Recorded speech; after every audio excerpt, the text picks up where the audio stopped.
Hi friends, ఈ రోజు అయితే మా ఇంట్లో వచ్చేసి ఈ రోజు ఇన్ని వెరైటీస్ ఎందుకు చేస్తున్నాను అని అంటే ఇవాళ అయ్యప్ప స్వామిని అయితే భోజనానికి అయితే పిలుస్తున్నాను. అందుకని నేను ఇన్ని వెరైటీస్ అయితే చేస్తున్నాను. పాలకూర పప్పు, ఆలు ఫ్రై, కాలీఫ్లవర్ ఇవన్నీ చేసేస్తున్నాను. అందుకే అక్కడ రెడీ చేస్తున్నాను. స్వామి వచ్చేసరికి ఒక స్వామికి భోజనం పెడదామని చెప్పి ఈ రోజు ఏకాదశి కదా, ఏకాదశి సందర్భంగా పెట్టాలని అనిపించింది నాకు. ఈ రోజు మరి మొత్తం ప్రిపేర్ అయితే చేస్తున్నాను.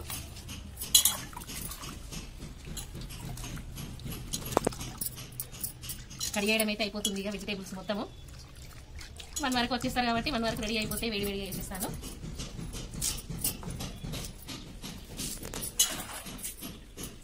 ఆలు ఫ్రైకి అయితే వేసేస్తున్నా. ఇందులో పాలకూర పప్పు వేస్తా. ఇది ఏంటంటే స్వామికి భోజనం పెట్టడం కాబట్టి ఉల్లిపాయ వేయద్దని అన్నారు. సర్లే అని పచ్చిమిర్చి మెంతితో అయితే నేను వేస్తున్నాను. జీలకర్ర మాత్రం వేయచ్చు కదా, జీలకర్ర కూడా వేసేసాను. లైట్గా పప్పు వేసేసి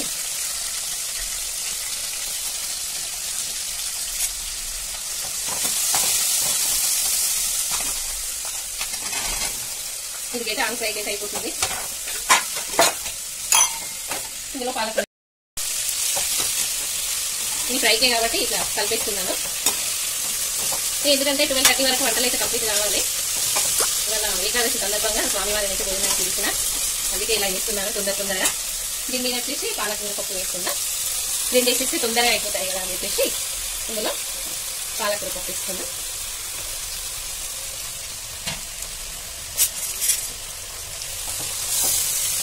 ఒకసారి ఇట్లా కలిపి ఇందులోనే కొంచెం అంతా పెసరపప్పు అయితే వేసేస్తా. బాగుంటుంది పాలకూర, పెసరపప్పు, టమాటా చారు, ఆలు ఫ్రై.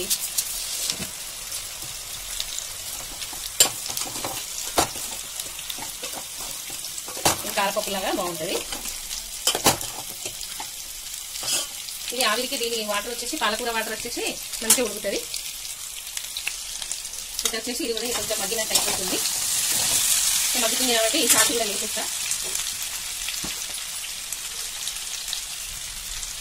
సరిపడా అయితే వేసిన. ఇందులో కూడా సాల్ట్ వేసేస్తున్నా. ఇందులో మొత్తం పచ్చిమిర్చి తోటి వేస్తున్నా కాబట్టి ఒక సాల్ట్ వేస్తే సరిపోతుంది. మంచిగా అయితే ఫ్రై అయిపోయింది. లైట్గా మిర్చి పౌడర్ వేసుకుందాము. ఆలు ఫ్రైకి మిర్చి పౌడర్ చాలా తక్కువ పడుతుంది, ఎక్కువ వేసుకోవద్దు, టేస్ట్గా ఉండదు. చూడండి ఎంత బాగా అయిపోయిందో.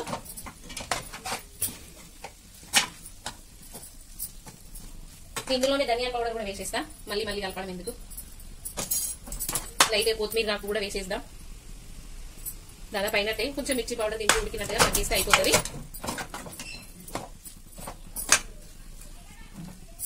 ఈ విధంగా ఇదైతే కంప్లీట్ అయిపోయింది. పప్పు వచ్చేసి చూసేద్దాం. పాలకూర పప్పును ఇట్లా పైన అయితే ఇట్లా వాటర్ పెట్టేసిన.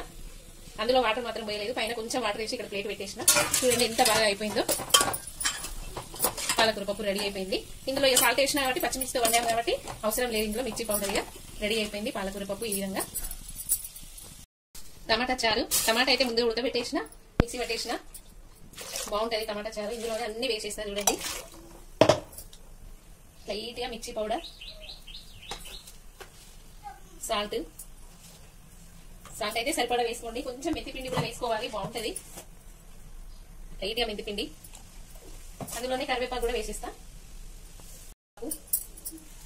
కొత్తిమీర, కొంచెం పోపుకైతే పసుపు వేస్తా. ఇప్పుడైతే వేస్తా నేను అంతే.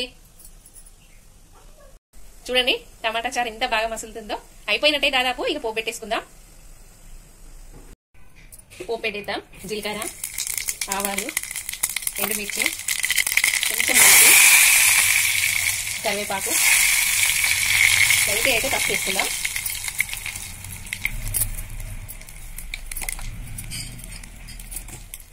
ఇందులో వేసేద్దాం. చూడండి రెడీ అయిపోయింది టమాటా చారు.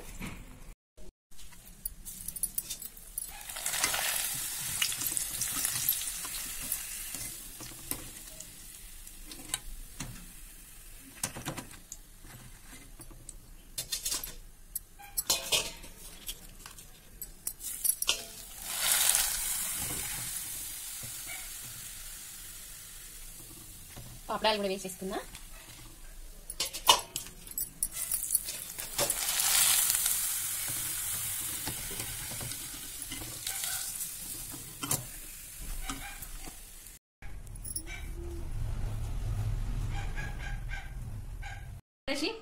స్పెషల్ అయితే స్వామివారికి భోజనానికి రెడీ చేసినటువంటి వెరైటీస్ చూసేయండిగా. ముందుగా అయితే రైస్ అయిపోయింది. పాపడాలు, ఆలు ఫ్రై,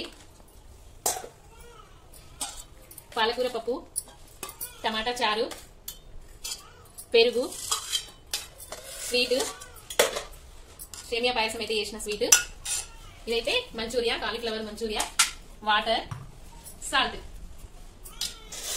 ఇవేనండి ఈరోజు వెరైటీస్ అయితే.